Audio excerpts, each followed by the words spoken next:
Comentábamos antes de empezar que el tema de la DANA no te incumbe en aspectos políticos por tu trabajo, pero sí que crees que hubo un problema en cuanto a la concienciación de cómo actuar en este caso de emergencia. ¿Podrías darnos unos tips para aquellos que nos estén escuchando y digan, pues me gustaría saber cómo actuar? Sí, bueno, lo que comentábamos, independientemente de que se hiciesen bien las cosas a nivel pues, político, a nivel de administraciones y demás, creo que es muy importante el conocimiento, ¿no? Porque al final, bueno, muy brevemente, el riesgo de inundaciones, como todos los riesgos naturales, está constituido por tres factores. Uno es la peligrosidad, otro es la exposición y otro la vulnerabilidad. Si uno de ellos es cero, la ecuación o la multiplicación se queda en cero. Es decir, la peligrosidad que podríamos llamarla como, digamos, la magnitud del fenómeno natural y el potencial daño que puede causar. La exposición, que es un poco la distribución de los bienes que pueden resultar afectados. Y esa vulnerabilidad, que podría ser, como en palabras coloquiales, un poco la fragilidad de esa población o de esos bienes ante ese fenómeno. Si la gente está concienciada, si la gente tiene conocimientos de qué hacer en una situación de inundación y se protege, al final reducimos al mínimo esa vulnerabilidad y por tanto el riesgo se reduce muchísimo. Entonces yo creo que es importante, y se está trabajando en ello, pero va muy despacio, en concienciar a la gente. ¿En qué sentido que se puede concienciar? Pues por ejemplo, todos hemos visto en esta última DANA, la DANA de Valencia, pues gente cogiendo el coche, ¿no? Cuando se veían esos vídeos, ¿no? El agua alcanzando medio metro de altura en el suelo y la gente cogiendo sus coches, que es como, qué locura. Yo lo entiendo, ¿no? Tú tienes un coche que te ha costado mucho dinero conseguir, tu medio para ir a trabajar, entiendo que lo quieras salvar, pero la gente tiene que saber que ante una inundación te tienes que quedar en tu casa, no puedes salir, no puedes montarte en tu coche porque tienes muchas posibilidades de que ese coche pierdas el control. A partir de, creo que es 40, 50 centímetros, ese coche ya pierde la estabilidad y ya no lo puedes controlar. Entonces, primer consejo, pues no coger el coche. Segundo consejo, quédate en tu casa. Siempre que puedas, claro. Tercer consejo, pues protégete todo lo que puedas. Por ejemplo, pues a ver, si tienes una casa baja, es verdad que es más difícil protegerse, porque nosotros, por ejemplo, yo no sé en vuestro caso, pero yo que vivo, por ejemplo, en un piso, en un segundo, muy difícil que el agua llegue a alcanzar mi piso. Pero para la gente que vive en casas bajas, pues, por ejemplo, pues hablar con el ayuntamiento, hablar con su comunidad de vecinos, ¿no? E instalar sistemas de protección, por ejemplo, pues barreras que impidan que el agua entre dentro de las casas. O simplemente algo tan sencillo como un escalón en la entrada de tu casa ya hace que tarde más el agua en entrar.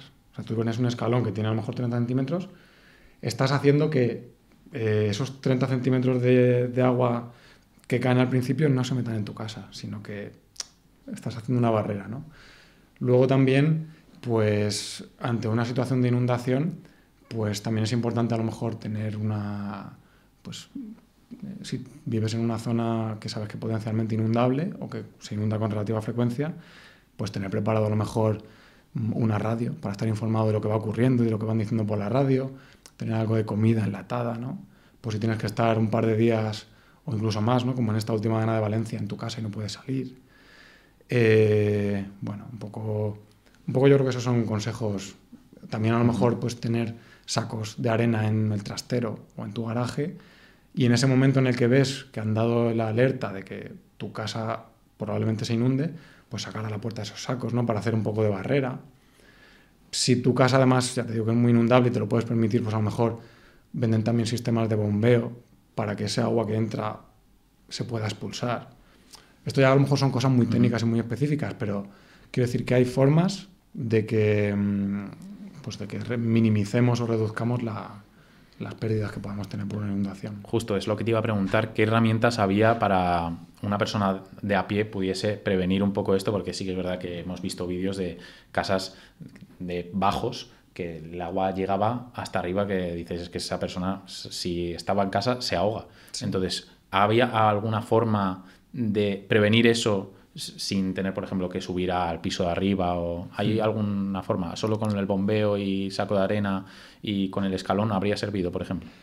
Pues, a ver, yo creo que en realidad es bastante complejo y yo creo que si todo funciona bien y los mecanismos también de aviso y de alerta funcionan bien, lo suyo sería que nos dieran una alerta y un aviso con tiempo suficiente para poder actuar y con tiempo suficiente como para que si nosotros vivimos en un bajo y sabemos que nuestra casa es inundable, está en zona inundable, podamos irnos, ¿no? Al final, si no estamos, es la mejor forma de librarnos de ese peligro. Pero si no, pues yo creo que lo primero que se puede hacer, y eso está al alcance de todos, es lo que hemos dicho, meterte en el visor del Sistema Nacional de Cartografía de Zonas Inundables y lo primero ver ahí si tu zona, o sea, si tu casa está en una zona potencialmente inundable. Si yo sé que mi zona si yo sé que mi casa está construida en una zona potencialmente inundable, sé que por lo menos debo tener cuidado cuando haya un aviso, por ejemplo, de EMET, de que va a haber muchas precipitaciones.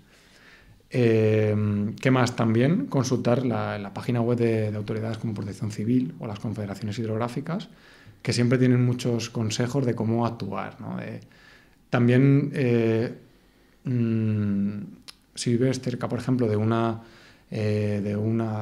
río, de un cauce de un río, un arroyo, una rambla, que normalmente se suele inundar, pues también las confederaciones hidrográficas tienen unos sistemas que se llaman sistemas automáticos de información hidrológica, que básicamente pues, miden desde las precipitaciones hasta los caudales que circulan por los cauces. Y ahí también se puede ver cómo va creciendo el caudal de los ríos y se puede ir viendo también un poco, pues, si el caudal de un río aumenta mucho, tú lo puedes ver ahí porque está prácticamente en tiempo real en casi todas las confederaciones. Entonces, eso también nos da una idea, ¿no? Pero sobre todo, ya te digo, recomiendo visitar las webs de los organismos oficiales y bueno, de esa forma, pues, un poco estar prevenidos.